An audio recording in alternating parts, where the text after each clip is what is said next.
ஏமா பூமாலை, உங்களுக்கு கொடுத்த அந்த 10 நிமிஷம் முடிஞ்சிருச்சு.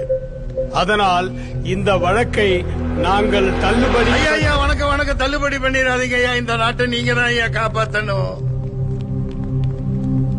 ஐயா தாமதத்துக்கு மன்னிக்கவும். நாங்க உயிரோட வந்ததே பெரிய விஷயம் ஐயா. இந்த எவிடன்ஸ் ஐயாட்ட கொடுங்க.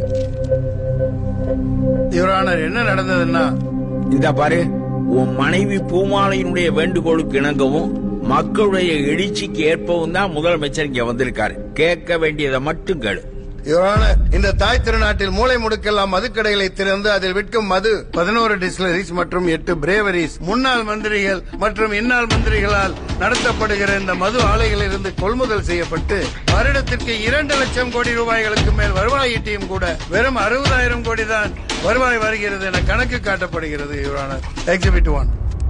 யுவரானர், இரவு 10 மணிக்கு மேல் காலை 12 மணி வரை கள்ளச்சந்தையிலே கொடிய விஷம் போன்ற எரிசாராயத்தை கொள்முதல் விலை வெறும் 20 ரூபாய்க்கு அடக்கமாவதை, அந்த மதுபான புட்டியை இவர்கள் 180 ரூபாய்க்கு மதுப்பிரியர்களுக்கு விற்கிறார்கள். அதன் மூலம் பல கோடிகள் கைமாறுகிறது. ஆயத்தீர்வை குறைவாக இங்கே காட்டப்படுகிறது. I object.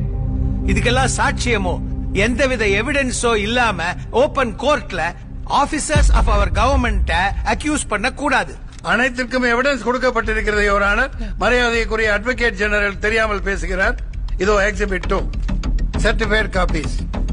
இந்த மது ஆலைகளை நடத்துபவர்கள் அனைவருமே ஆளுங்கட்சியை சேர்ந்தவர்களாகவும் எதிர்கட்சியை சேர்ந்தவர்களாகவும் இருந்து கொண்டு அவர்கள் கோடானு கோடி லட்சம் கோடியை முறையற்று சம்பாதித்து வெளிநாடுகளில் சொத்து சேர்த்துக் கொண்டு இங்கே மக்களை குடி என குடிக்கு அடிமையாக்கி வாழ்க்கையை நாசமாக்கி பஞ்ச பராரிகளாக ஆக்கிவிட்டனர்.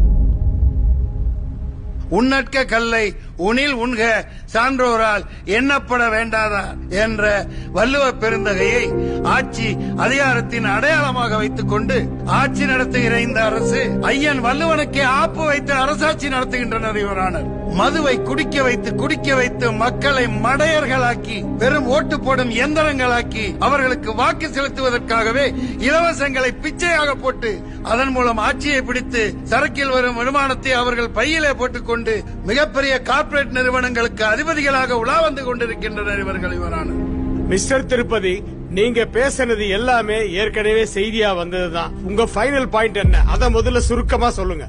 சங்கம் வைத்து தமிழ் வளர்த்த இந்த தமிழகத்திலே சந்து பொந்துகளில் எல்லாம் மூளை முடுக்குகளில் எல்லாம் இந்த சாராய சாக்கடைகளை திறந்துவிட்டு மலத்திலே மொய்க்கிற வண்டுகளைப் போல தமிழ் மக்களை மண்டூகங்களாய் வேலை செய்ய திராணியற்ற சோம்பேறிகளாய் மாற்றியதை தவிர வேறொன்றும் செய்யவில்லை. யுவரானர், சாராய சாவுகளில் இருந்து இந்த நாசமாய் போன நாட்டை மீட்க உத்தரவு போடுங்கள் Your Honour.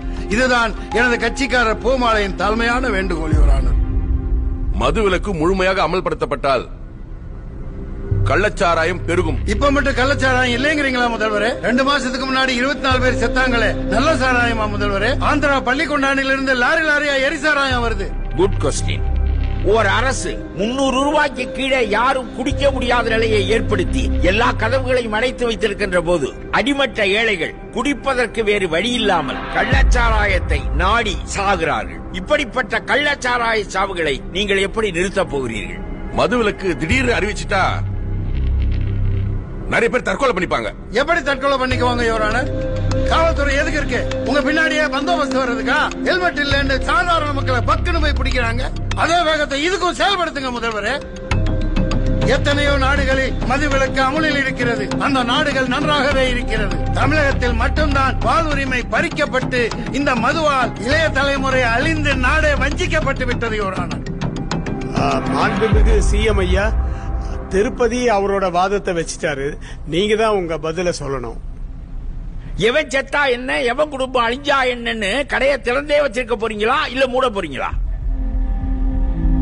Your honour, your honour, இதற்கு முடிவு மக்கள் மன்றத்தில் எடுக்க வேண்டும், நீதிமன்றத்தில் அல்ல.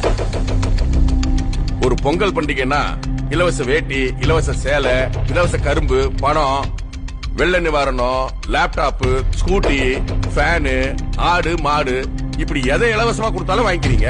இதெல்லாம் கொடுக்கறதுக்காக எங்க வீட்டுல இருந்தா நான் பணத்தை எடுத்துட்டு வர முடியும்? இலவசம் வேண்டாம், நீங்க முடிவு பண்ணுங்க. மது விலக்க நான் உடனே அமல்படுத்துறேன். யாருக்கு வேணும் இலவசம்? எதுக்காக வேணும் இலவசம்? ஓட்டுக்காக இலவசம் கொடுக்கறீங்க. இலவசம் கொடுத்து கையேந்தி பிச்சை எடுக்கிற பிச்சைக்காரர்களா எங்க தமிழர்களை ஆக்கி வச்சிட்டீங்க. பஞ்ச பராரிகளா உங்க கொடிகளை புடிச்சுக்கிட்டு கோஷம் போடுற கொத்தடிமைகளா குவார்டரும் பிரியாணியும் கொடுத்து வேலை செய்ய மறுக்கிற கூட்டமா இந்த தமிழர்களை மாற்றி விட்டார்கள் யுவரானர். 7 லட்சம் கோடி இன்னைக்கு உலக வங்கியில கடன் வாங்கி அனுபவிச்சுட்டு இருக்கிறதெல்லாம் நீங்க, கடன்பட்டு சாகிறது நாங்க. ஒயின் ஷாப்ல மட்டும் இல்ல, மண்ணை விக்கிறீங்க, மலையை குடைஞ்சு கல்ல விக்கிறீங்க, கனிம வளங்களை எல்லாம் கார்பரேட் நிறுவனங்கள்ட்ட கமிஷன் வாங்கிட்டு கொடுத்துறீங்க. இலவசம் யாருக்கு வேணும்? அது ஒரு ஏமாத்து வேலை.